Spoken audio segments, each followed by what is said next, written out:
then it turned into cubes, like squares, and then it turned into like an M.C. Escher painting that was just, and then I was gone. And it didn't make sense. Then I was gone. And then I just had this insight that in the deepest recesses of who I think I am, in this inner voice that's kind of always talking to you, that I was using English. And I didn't invent English.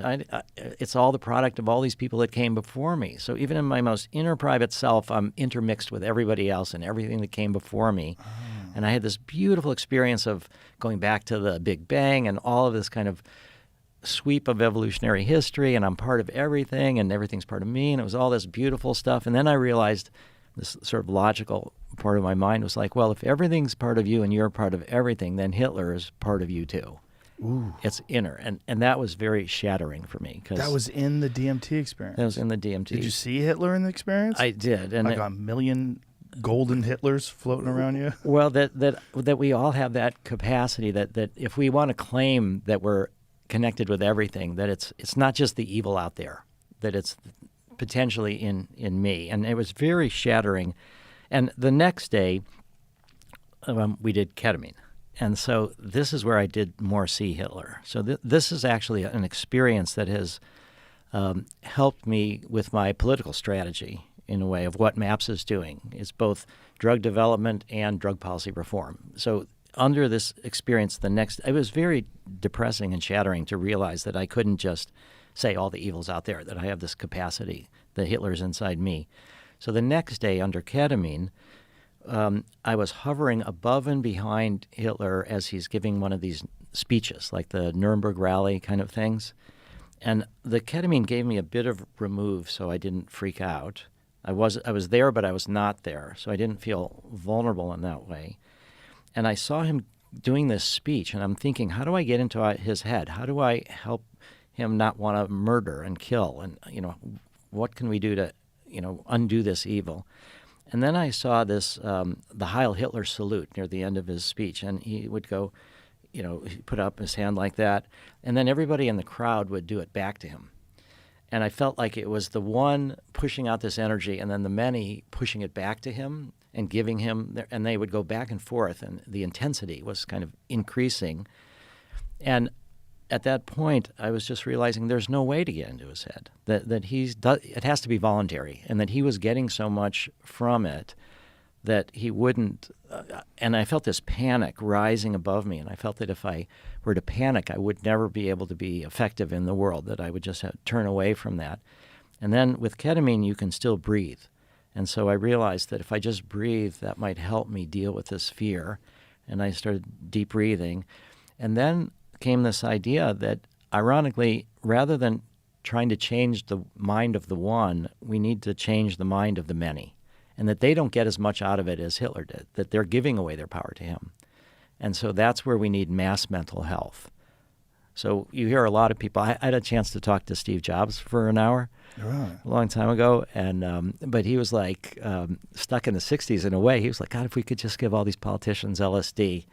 And I was like, yeah, that might be good, but they might resist it. But really, we have to base this new compassion and spirituality in the masses, in millions, tens of millions of people. This Hitler thing, can I ask you, like, when I've never done ketamine, so when you're having this experience, what is it like? Do you realize that you are in a psychedelic experience, that you're in some sort of a hallucination, or does it actually feel like you are there? Like, what is... It felt like I was there, but I had this sense that I was somehow or other also not there and removed. But you knew that you were tripping?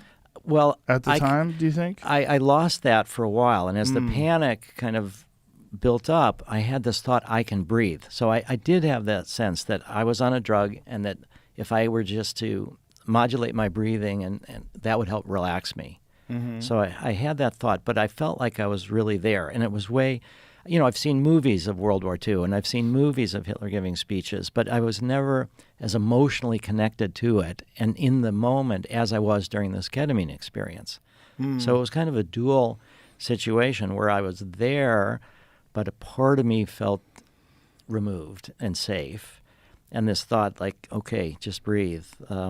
But I never had that insight before about the Heil Hitler salute and how this energy exchange between and how the rallies were very dramatic, and that's where he cemented his power through these rallies. Well, you know, Hitler was on all kinds of drugs. Yes. Yeah. There was, God, I keep forgetting who told us that story, Jamie, but there was a story about Hitler convincing Mussolini. Do you remember? I've tried to look it up and find it. I can't find it. It might not have even happened on a podcast. Yeah, That's the problem. Is I have so many conversations and my memory is just so full. It's just there's no room. I got like folders stuffed all over the place. I don't know where anything is. But the story was that Hitler was in the middle of campaigning and he was completely exhausted and he was supposed to meet Mussolini and he was going to not meet Mussolini because he was so exhausted. But then they shot him up with testosterone and liquid cocaine. Mm-hmm. And when they did that, he was just bouncing off the walls and he cornered Mussolini and talked to him for 5 hours and convinced him not to leave the effort, not to leave the war effort. And he sort of... One of the things that this story was basically pointing to was that much of Hitler's mania and much of this rabid attack that he had put on the rest of the Western world was fueled by amphetamines and cocaine and testosterone, and that they just kept injecting him with all this shit that gave him this insane confidence and insane maniacal aggression. And it completely makes sense if you think about what he did. And then we also know that kamikazes were on amphetamines and many of the Nazi soldiers were on amphetamines. Well, the Blitzkrieg, how they would do that, they were days and days on amphetamines. And then that promotes aggression as well. And just psychotic delusions. Yeah. And he had this delusion of creating this master race, which is, and that's the most cocaine idea of all time, right? Like this idea, like we're going to engineer the greatest human race ever, and you know, and to be able to look at that idea from this cocaine fueled or amphetamine fueled perspective to the point where you're willing to commit genocide in order to accomplish your goal. Yeah, drugs were a big factor in the Third Reich. Yeah, very much so. Also, we know that John Kennedy was given amphetamines. That's Dr. Feelgood, right? Yeah. Dr. Feelgood was a legitimate doctor that would run around and give people amphetamines. I found it. What'd you find there, buddy? The story? Oh, where is this from? Historyhit.com did Hitler's drug